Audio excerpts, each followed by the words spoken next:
So the eyes on this women's 400. We've got the semi-finalists from Tokyo in this one. Basan Hamida. But the Finn on the outside is certainly one to watch. 52.25. She ran that time in Apeldoorn last year at the European Indoor Championships. That was a national record. It was also in Tokyo for those World Championships. But Hamida, the Egyptian semi-finalist, national record holder as well, is a big-time player. Stepped up to the occasion, also setting a national record at the championships. And Danielsen then of Norway will have to keep pace to two giants in this game, really, in this sport. Bas, Hamida, Danielsen.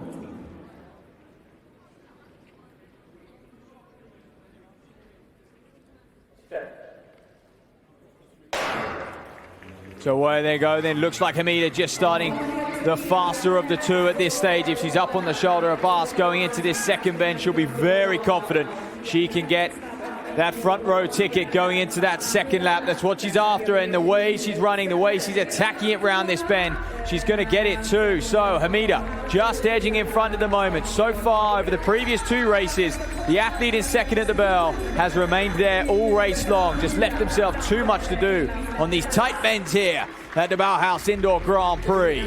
So Hamida leads, but look at the long range stride of Bas. Can she pass on the back straight and get that inside line? She's going to do just that.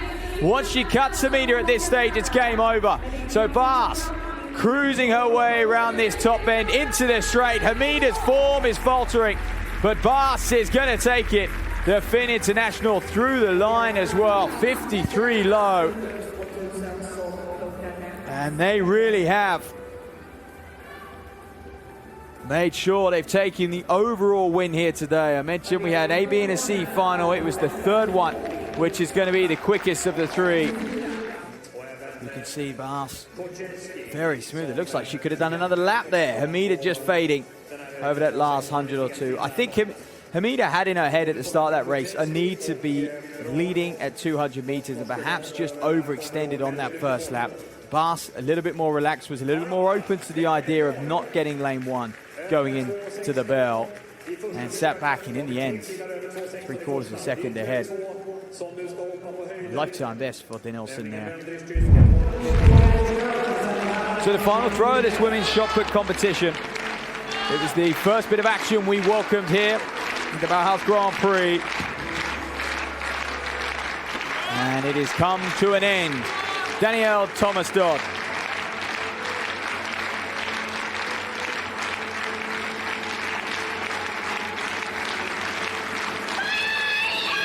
Oh, it's going to be a better mark than we've seen. Will that challenge 19 meters? She's been striving for that mark all competition long, and you knew it was in there. And I think the fact that Roos didn't challenge on that sixth round just took the pressure off. She could relax and just focus on the execution. 19 meters for Danielle Thomas-Dodd. How about that? An absolute delight for that lady. Getting back to her best. I mean, that lifetime best from 2023. Not often you can get over 19 meters or equal 19 meters in your first competition of the season. Starting on the track, the women's 1500 meters. Well, we have the Ethiopian star, Berke Hailem, on the outside. The under-20 record holder. She broke that last year. The 1500 meter world junior champion from a few years back in 2022 as well. Fifth at the World Indoors last year. Starting her indoor campaign.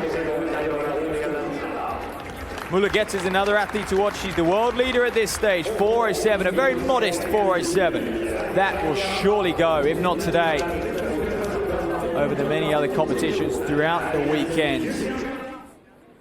Guider and Sun will pace. So the women's 1500 meters is off and away. Tight bends on this track. They'll jostle for position, and you'll see Guider and Sun surge to the front and just try and get the lead and keep this tempo moving early on. They're right in behind. Hylam just sticking wide on the straight. Perhaps just wants to cut in on those bends, getting a little bit of a better line. There's the experience shining through. And interestingly enough, Mulugita and Tesfaye, the other two Ethiopians, one of them the world leader, Mulugita, just choosing to settle back. This could be special. We know what Hylam could do. She broke 4 minutes a couple years ago indoors. She has lit up the global scene, and she's used to just attacking races. Keep an eye on these splits. 300 meters in, 46. Wow. Well, we are heading for something well under 4 minutes, although this early in the season, you just never quite know how your body may respond in that final 400. Outdoors, when you're a little sharper, you can handle this fast early pace. Indoors, it can be a bit of a shock to the system. 63 and change through that opening quarter then. Hylam contesting the metric mile. She's broken records as an under 20. Now 19 years of age still. What can she do here in the Bauhaus Grand Prix? The other two Ethiopians, interesting enough, Mulugita, fine run in Luxembourg for the win, the world leader. I'm surprised he didn't want to be a little bolder tonight to challenge Hylam, her Ethiopian teammate. They would have traveled together. They would have been training together over the last week or so as well on their European indoor tour. So the next split we'll get is the 800. Pace is already dropping off. No one can live with Hylam at this stage. She's out on her own. And aren't these familiar images? Indoors, we've seen it time and time again. You could argue the depths of the field's not quite as strong, but athletes just go about their winter season differently. Some really target records indoors. 2:08 there at the 800 meter mark for Hylam. Anything low 4 minutes will be a very, very good season opener, and with a little more competition over those last few laps, Hylam will know she can get back to her best indoors, which was 3:58 from 2 years ago. So watch out for the other Swede, Julia Nilsson, in here. 4:10, fourth at the national championships last year. Good developing 1500 meter runner. It's getting tactical behind Hylam.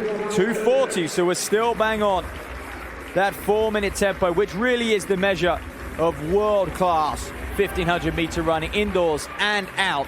And I say that as a whole host of women continue to obliterate that barrier each and every year, and it's taking a 3:58 just to make a global final, or 3:57 just to make a global final these days. So then Hylam will know exactly. She'll hear the bell the next time she comes around. 300 meters to run. She's still bang on. In fact, she may have even just picked things up a nudge. Let's see what she is with 200. How much work has she got to do to break 4 minutes? Wilberka Hylam, ladies and gentlemen, former World Junior Champion from 2022. He's going to need a close in a 30. That's World Championship form if she can. That's what you're going to need to do come those World Indoors to make not just the podium, but also the final. The other two Ethiopians struggling a little bit. This is good to see a domestic battle in behind. But Berke Hylam is going to take this one. Gun to tape, really. Nilsson, the Swede, got a crowd behind her as Hylam storms round into the home straight. It's going to be 4:02 for her on this occasion. Bold running. I mentioned early on. Well, Lumnes and Mulugita coming through. Just edging out Nilsson in the end. And Lumnes of Norway, 4:18, her lifetime best. Taking 10 seconds or so off of that in just 12 months.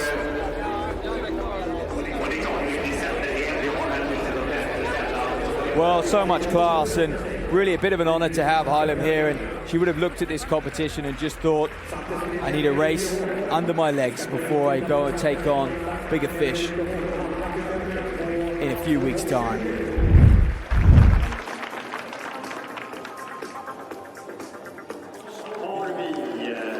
Over to the men's 400 meters. Here's Bengstrom. Over him, 45.3, his lifetime best. Indoors, a very, very impressive time on the board, especially on a track like this. It is one of the One of the tighter indoor tracks, I must say. Lifetime best dating back to 2022. He was third at those World Indoor Championships, a shock third. So this one is very interesting because one of them, between Bengtstrom and O'Keefe, are going to have to get to that break first. And will that be the deciding factor, the defining moment of this race? O'Keefe just looks to be working a little harder of the two for me round that top end.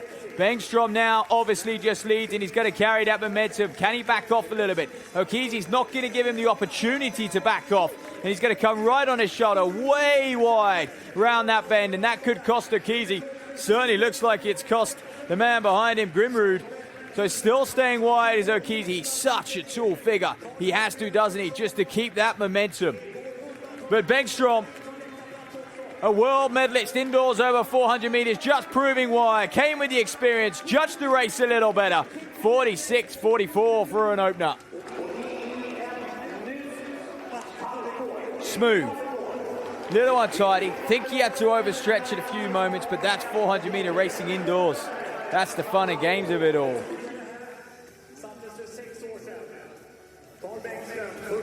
There he is, Bengtstrom. And you know what? Probably winning that by the margin he had on O'Keefe just over a lap ago around that top end. And unfortunately for O'Keefe, he was a little messy out there, wasn't he? But easy corrections to make. And for these men, it's a long time. If you don't do indoors as a sprint specialist, 200, 400, if you don't do an indoor campaign, it's a long time to go without racing, and you can lose. You can lose that race sharpness needed come outdoors once things get underway. So always a nice opportunity for these men just to test themselves. So here we are in this men's 1,500 meters. What a lineup we have for you. Right on the outside, Kramer. Is this the start of him moving up in distance to the 1,500? 3:37. Last summer, he's a talented man. He was disappointed off the back of his World Championships in Tokyo. Well, this young man, Moberg, strange things happened at the European Cross Country Championships. Got the laps a little wrong on that occasion. However, being compared to the likes of Jakob Ingebrigtsen, 3:30, his lifetime best outdoors. Look out on the inside, Siam of Ethiopia, 3:40 at altitude up in Ethiopia. So don't be surprised to see him feature right to the sharp end of this one. Men's 1,500 meters. Well, they'll actually stay in their lanes just because it's a 4-lane track for a bend here and then break over on the far side. Out quick. There's the likes of Rudolph. He will pace, and Moberg just keen to sit in straight in behind him. Fearless, this youngster. Craig Engels a little further back as well. Sochka, what range, by the way. You don't see many 1,500 runners run a 10K national record and then 2 weeks later throw themselves on the indoor circuit over 1,500. Sochka doing just that, the 3:36 man, and 13:02 5K performer outdoors. He's gone from strength to strength in the last few years. So, a relaxed sloping Ethiopian towards the rear of the field, and also eyes on Kramer. Just looking for a little bit of room. Bit of over distance work for him. I sort of put forward the idea of perhaps he wants to move up, only because we've seen the success of Almgren move up in distances over the years, and Kramer, similar physiology perhaps. Slightly taller frame, but still 143 man over 800. Does he fancy his chances over 1,500? This race is starting to get away from him though. It really is. 56.6 on that lap split, so they are moving up front. We are witnessing a new star in Moberg. I couldn't believe what I saw from him last year, 3:30, but the 2 times European Junior champion. It was the way he closed those races out. He got close to 51 seconds on his final lap at those European Junior Championships outdoors. Mind-boggling stuff as a junior. And when you look at the list of men who have won that title, Josh Kerr, Jake Wyman, Jakob Ingebrigtsen, Niels Laros, the list goes on over the last 10 years. And Moberg is the latest to that list of men. Rudolph doing a fantastic job. You need this level of pacer to keep things stretched out. Craig Engels former US champion over the 1500. Former training partner of Donovan Brazier as well, who's made a great comeback in the last 18 months. Can Engels follow suit? Things starting to slow. Look at the lap time, 29.4 there. You'd expect this middle lap just to settle. This is going to be the case split. This is 5 laps of this indoor circuit. And Moberg running just like a Scandinavian would. Fearless and from the front, consistent, methodical. Doesn't want to leave anything to a surge. Doesn't want to particularly use a kick too much. Just wants to grind this field down. Well, Kramer's starting to move. You can sense the crowd getting excited here in this arena at the Bauhaus Grand Prix. They know he's moving up through the field. They know he's got a fast finish. But look at Moberg. Continue to just stretch things out. Next time around is going to be the bell lap. Now the unknown quantity, the Ethiopian Sayum is in second. Moved his way up, 340 up at altitude. 335 on the circuit last year outdoors, but he's short of racing, especially at this quality. 27.4 from Moberg. That's a very, very strong penultimate lap. What's he got over this final circuit? Watch the clock, ladies and gentlemen. We're witness history. I was stunned at the European Championships all over the country when he didn't finish. Got the laps wrong there, but he's going to come back here with a bang. And could this be a world lead? 334 is the mark. Track record to look out for as well. Moberg, gun to tape victory, and Kramer's going to battle there for the minor spots. Right around 340. Engels paying the price for that early speed over those first few laps. We're going to see more of him. We really are. He loved that. Once the Norwegians get a taste of winning, they tend not to stop. So what's next for him? Where are we going to see him next? That's what the interviewer should be asking. That's what we want to know. And that men's result also wrapped up Moberg destroying this field today. 334.32. Well, here we are in Tina Clayton. She was second last year at the World Championships in the summer, the national champion. 10.76 outdoors. And then her sister, Tia Clayton, 7th at the Olympic Games back in 2024. For many people, it looked like Tia was going to be the one who was going to have that breakthrough to get onto a global podium. But after a few years of injury and ups and downs, Tina Clayton's improvements over the last 18 months were absolutely staggering. At least for now, that is. Good start. Little stumble from Tina Clayton there, but she is going to pull away. She's going to spearhead this field. Oh, what a shock. Oh, it's Smith, the other Jamaican, you could say, who has beaten the Clayton twins here on this occasion. And maybe she had the advantage of running that heat. She had a race in her legs. But you look out the gate. Tina Clayton gets a good start. Looks to have just stumbled.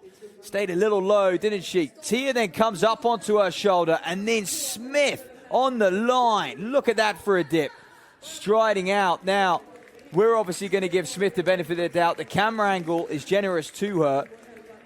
The photo finish, we'll have to see how this one plays out. The Clayton twins just neck and neck. They are so even, aren't they? And I guess those who always like to debate nature over nurture, and you've got a bit of both with those twins. They're both in the same setup, but of course genetics proving in large part. And there's the 60-meter final. Shock early season. So Smith takes it. Tina Clayton, one of the best in the world last year over the 100, settles for second just like she did at the World Championships, and Tia Clayton there in third.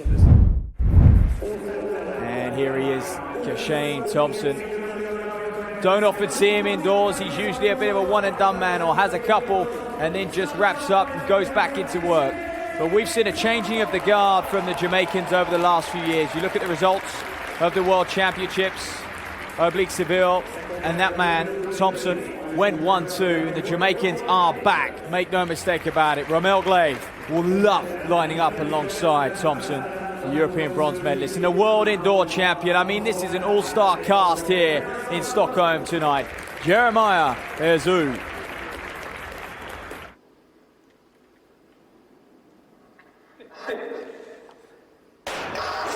So here we are, they all get away quickly. Shane Thompson trying to lead. Toby Smith came late in the heat. Oh, it's Glave. Glaive does exactly what he did in the heat, beating his countryman Azu and taking the title here and beating the world, one of the fastest men in the world. He beats a world champion, he beats an Olympic silver medalist. Romel Glaive, ladies and gentlemen. He is having a day today, and can he go on to have a season? That will be the question. You look at that world indoors now, the confidence he'll get from this. Wow. Beating that field. There won't be many fields which are harder than that, but it's still a solid time for Kashane Thompson. Just from an indoor perspective, we don't often see him indoors. So I mentioned before, he's a bit of a one and done. He competed last year in Astana, and that was it. Season wrapped up for him. Watson was the Jamaican who went on to contest the world indoors, who had a good start on the far side, Watson. I think Kashane Thompson has got third there. I think Azu's come through for a silver as well. What a victory. Just wrap up those results there. Romel Glaive with the win. Jeremiah Azu in second. Season's best for him. Kashane Thompson, equal lifetime best. I mentioned before, he's not an indoor specialist, much prefers the 100 and doesn't pay too much attention to it. Nonetheless, he is a standout figure in this sport. Hi, I'm Nadia Batogritti. Sign up now to the European Athletics YouTube channel.